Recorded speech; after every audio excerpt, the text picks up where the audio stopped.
Уважаеми господин председател, първо ще отговоря на господин Лалов. Какво имах предвид? Имах предвид, че предстои да рекултивираме клетка 1. А тази клетка 1 никъде не е включена в план сметката. Само че, какво се вижда от сайта на РИОСВ?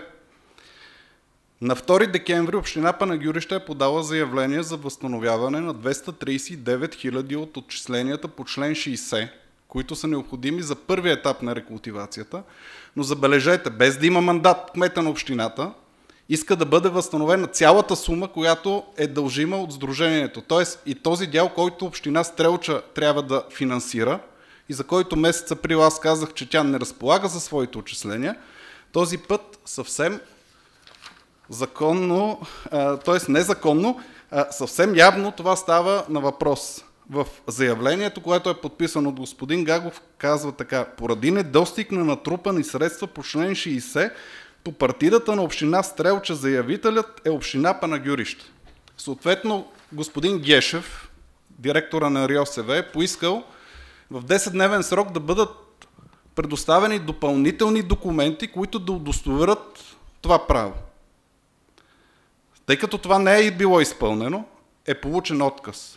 Благодарение на това, че все още има институции и хора, които спазват законите в страната, а не като нашия общински кмет, който непрестанно погазва законите, поставя се над тях, гази ги системно, все още ти отчисления не бяха възстановени.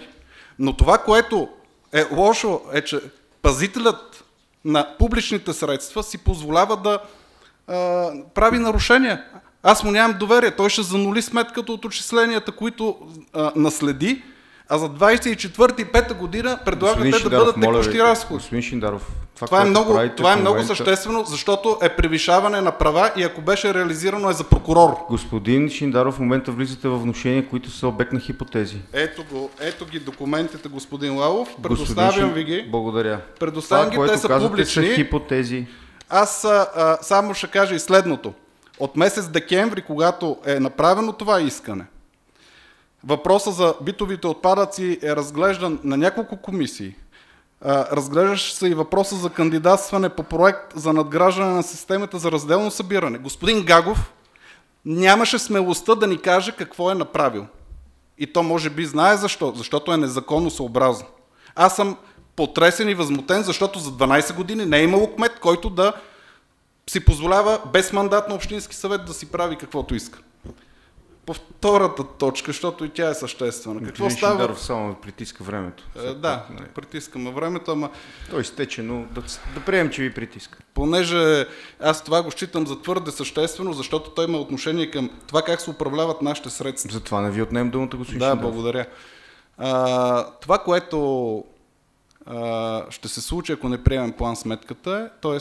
по реда на старата план сметка, като се актуализират с съответните промени, които се налагат нормативни случаи, примерно разходи за възнаграждение, ако те са под нормативно определените, ще бъдат коригирани съответните разходи. Но ние не получихме никакви данни, които да... Ето численост на персонала. Беше поет ангажимент в петък да се даде.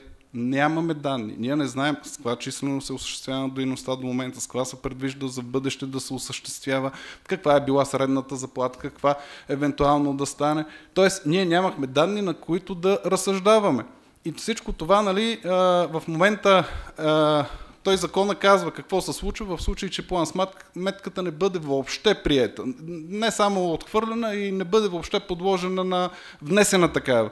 Прилага се старата план сметка, като се коригират съответните разчети. Тоест увеличение няма да има. Това в приходната част се запази стойността, която е била до момента. В разходната част с разходите, които нормативно трябва да бъдат актуализирани, те ще бъдат променени. Това ще се случи. В крайна сметка, за мен целият процес, нали, извинявам се, но никога не е било такова нещо по този начин да върви. Благодаря за вниманието. Благодаря, господин Шиндаров. Господин Христов.